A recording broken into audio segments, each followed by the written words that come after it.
Hi Chemistry, Mrs. KJ here. This is the 2.06 lesson, Molarity and Mole Fraction.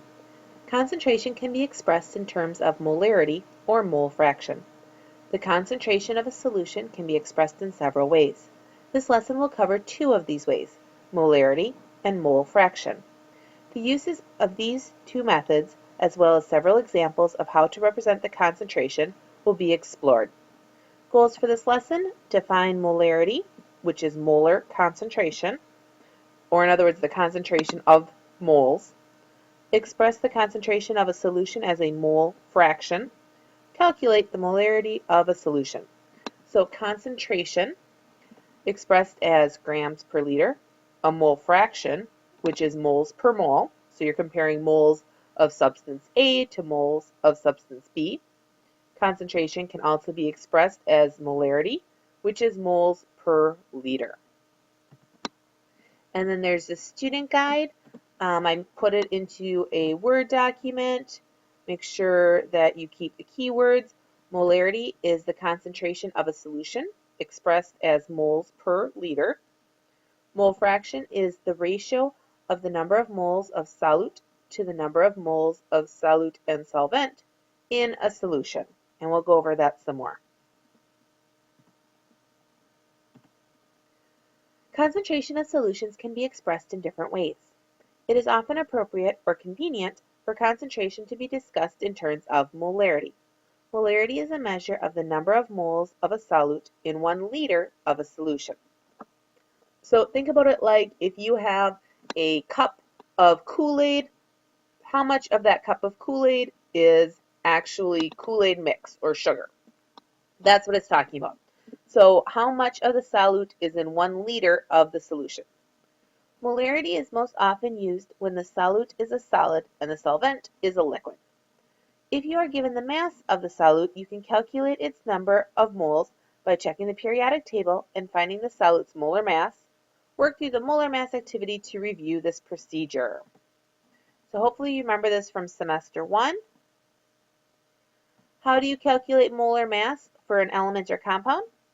The average atomic mass is directly related to molar mass. Molar mass, however, is expressed in grams. For an element, the molar mass is the same as the average atomic mass listed in the periodic table. For oxygen, you can locate and determine the mass. Molar mass, however, is expressed in grams. So the atomic mass is AMU, atomic mass units, and it's 15.999. Molar mass is simply 15.999 grams per mole, or in other words, 1 mole of oxygen weighs or has a mass of about 16 grams. To find the molar mass of compounds. The molar mass of compounds is calculated by adding the molar masses of each atom in the chemical formula. For each element in the formula, find the average atomic mass from the periodic table. So I have H2O. How many atoms of hydrogen do I have? I have 2. How many atoms of oxygen? I have 1. How much does each atom of hydrogen weigh? And I'm saying weigh, and yes, technically it's the mass, but we're going to use those terms interchangeably for now. So how much is the mass of each hydrogen atom? It's 1.0079 grams per mole. And each oxygen is how much? 15.999 grams per mole. And you simply multiply the subscripts. So there's 2 atoms of hydrogen. So 2 times 1.0079 equals 2.016 grams per mole. Oxygen, there's only 1 atom of oxygen. So we simply have the 15.999. And lastly, we add the results. So the 2 plus 16 gives us 18 grams per mole. So 1 molecule of water has a molar mass of 18 grams per mole. So I added to our notes, molarity is the measure of the number of moles of solute in 1 liter of a solution. Molarity is most often used when the solute is a solid and the solvent is a liquid.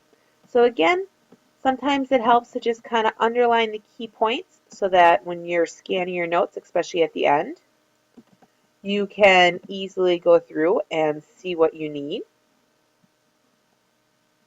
And then if you need a little more information, you can always read all of it. If you are given the mass of the solute, you can calculate its number of moles by checking the periodic table and finding the solute's molar mass. And then how to find the molar mass? Use the mass number on the periodic table. One atom of oxygen has a molar mass of approximately 16 grams per mole. When finding the molar mass of a compound, be sure to multiply by the subscripts and then add the molar masses for each element. So water is H2O. Each hydrogen is 1 gram per mole. There are 2 of them, so you times it by 2. Then you add in the oxygen. There's only 1 of them, so it would be 16 for a total molar mass. So we would say the molar mass of water is 18 grams per mole.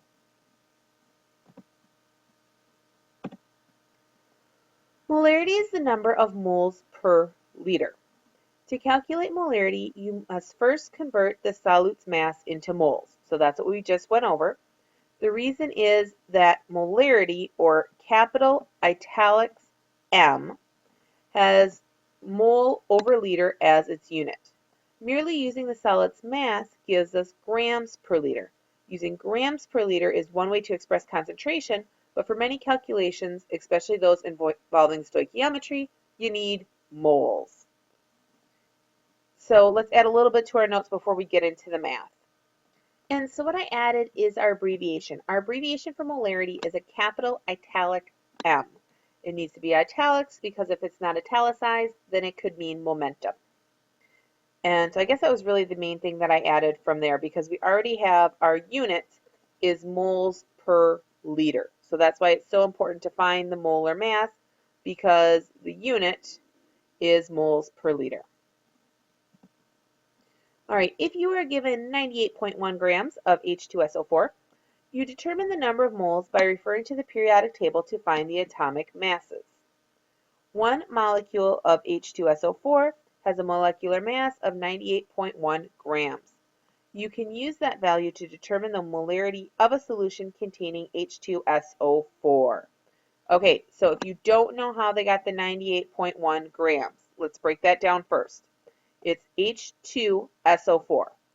If we look on the periodic table, each hydrogen has a mass of about 1, and there are 2 of them because it's H2. So we multiply that together and we get about 2 grams. There's only 1 sulfur.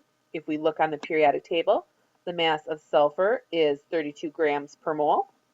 And oxygen, there are 4 of them because it's H2SO4. Each oxygen is approximately 16. We multiply it and then we add it all up.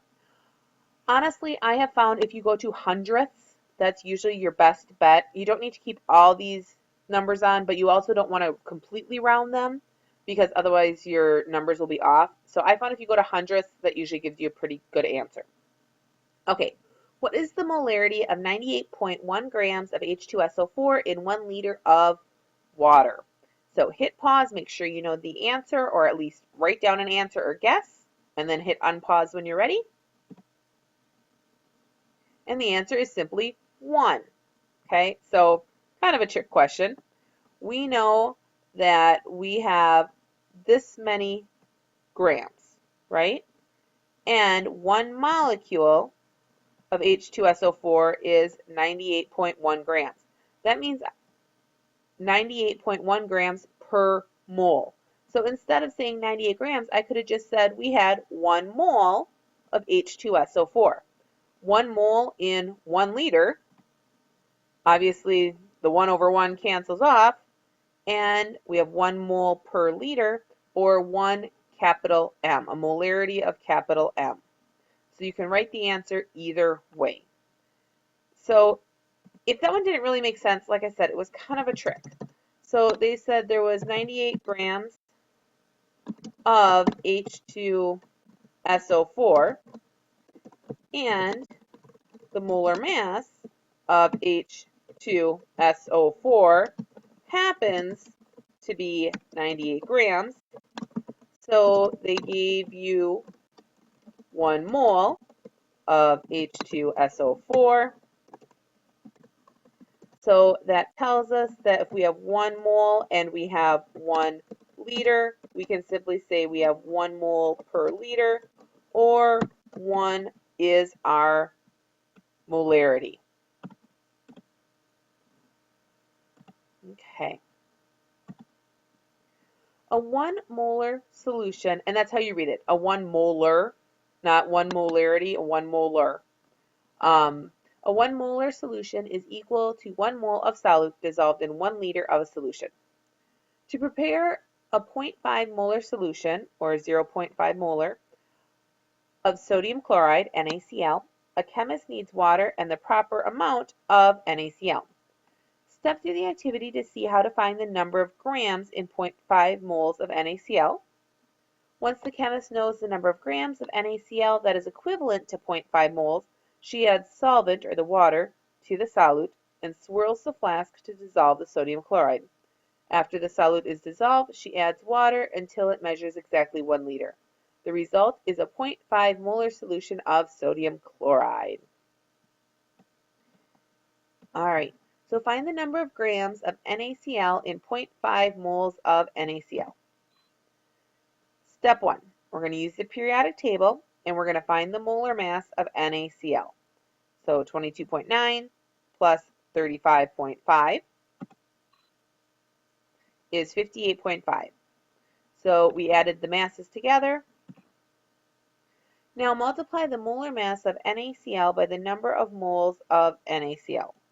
So we have 58.5 grams per mole. That's how much we have in 1 mole. We're timesing it by the fact that we only want half a mole, so we get 29.25 grams. So there are 29.25 grams of sodium chloride in 0.5 moles of NaCl.